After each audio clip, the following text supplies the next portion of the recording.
దాని గురించి సమాధానం చెప్పండి. సార్ ఆగండి సార్, చెప్పారు జగన్మోహన్ రెడ్డి గారు సార్ దయచేసి విజయ్ గారు, దయచేసి రమేష్ గారు దయచేసి రిలాక్స్ అవ్వండి.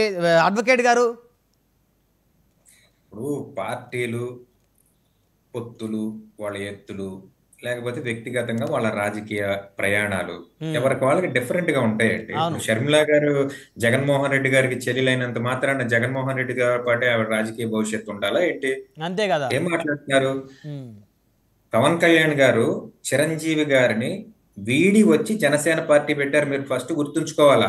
అప్పటికి ఆయన కాంగ్రెస్ పార్టీలో ఉన్నారు. కాంగ్రెస్ పార్టీ చిరంజీవి గారిదే ఏంటి? అయితే అన్నయ్యతో పాటు ప్రజారాజ్యం వీడి వస్తే మీరు మాట్లాడడానికి అర్థం ఉండేది. ప్రజారాజ్యం వీడి వస్తే మీరు మాట్లాడడానికి ఒక వాల్యూ ఉంటుంది ఆ వార్డుకి. బ్రహ్మనాయుడు గారు, కాంగ్రెస్ పార్టీ ఏమైనా చిరంజీవి గారు పోనీ ఏమైనా పిసిసి ప్రెసిడెంట్ పదవి ఇచ్చిందా? అన్న పార్టీ అధ్యక్షుడు రాష్ట్రంలో కాబట్టి తమ్ముడు విడిపడే చేయడానికి మీరు చెప్పేది 10 మంది మీరు చెప్పండి, నేను వింటాను. మీరు చెప్పండి, మేము వింటాం. మీరు చెప్తుంటే మేము ఆల్రెడీ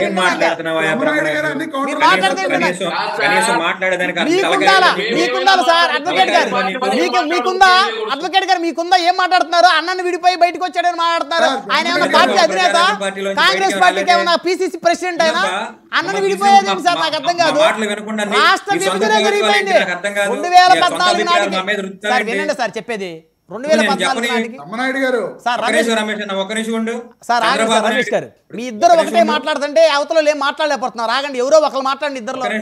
చిరంజీవి గారు పార్టీ పెట్టినప్పుడు చిరంజీవి గారితో జత కలిసి ఆ పార్టీలో ప్రయాణం చేసినటువంటి వ్యక్తి పవన్ కళ్యాణ్ గారు. చిరంజీవి గారు తీసుకెళ్లి పార్టీని కాంగ్రెస్ పార్టీలో కలిపేసినప్పుడు ఆయన ఏమైనా బయటకు వచ్చాడా?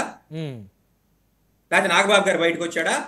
అలా ముగ్గురు కలిసి అదే పార్టీలో మా అన్నయ్య కొనసాగుతున్నాడు కాబట్టి మాకు వేరే రాజకీయ ప్రయాణం లేదు అని ప్రకటించినటువంటి వ్యక్తులు. తర్వాత కాంగ్రెస్ పార్టీ భావజాలం నచ్చక చిరంజీవి గారికి విడిపోయి నేను జనసేన పార్టీ పెట్టుకుంటున్నానని చెప్పినటువంటి వ్యక్తి పవన్ కళ్యాణ్. పవన్ కళ్యాణ్ తో పాటు ఒక్క నిమిషం, పవన్ కళ్యాణ్ తో పాటు మెగా అభిమానులు ఎవడో వెళ్ళకండి, అందరం కూడా అన్నయ్యతో పాటే ఉండాలి అని చెప్పినటువంటి వ్యక్తి నాగబాబు. ఇవాళ అదే నాగబాబు వచ్చి జనసేన పార్టీలో జాయిన్ అవుతాడు, ఎమ్మెల్సీ తీసుకుంటాడు. అది ఆయన యొక్క వ్యక్తిగతమైన రాజకీయంగా ఆయనకు ఉన్నటువంటి స్వేచ్ఛ. దీన్ని ఎవడో క్వశ్చన్ చేయడానికి లేదు. అలాగే షర్మిల గారికి కూడా, అలాగే పవన్ కళ్యాణ్ గారికి కూడా. అయిపోయిందా మీ సార్ మాట్లాడతా? అడగొచ్చా? ప్రశ్నలు అడగొచ్చా లేకపోతే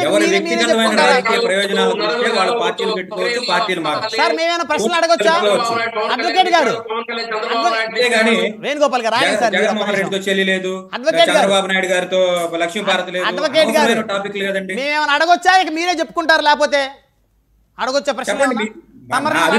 మీ అభిప్రాయం చెప్పండి. మీ అభిప్రాయం చెప్పారు కదా. ప్రశ్నలే నాకంటే అభిప్రాయం ఏముండదు. నేను ప్రశ్నలు అడుగుతాను అంతవరకే. అడగొచ్చా మిమ్మల్ని? అడగండి. పవన్ కళ్యాణ్ గారు కానీ నాగబాబు గారు కానీ బయటకు వచ్చి చిరంజీవి గారు నన్ను మోసం చేశారు, మమ్మల్ని బయటికి గెంటేశాడు, మా ఆస్తులు లాక్కున్నాడు, మమ్మల్ని అది చేశాడు, మమ్మల్ని కేసులు పెట్టించాడు, మా పేరు ఎఫ్ఐఆర్లు జరిపించారని చెప్పారా? షర్మిల గారు బయటకు ఆడపిల్ల కాదు కదా, బయటకు వచ్చి కన్నీరు పెడితే అందరూ అమ్మ అమ్మ అంటానికి ఏం చెప్తారు సార్ మీరు? అంతే కదా మరి.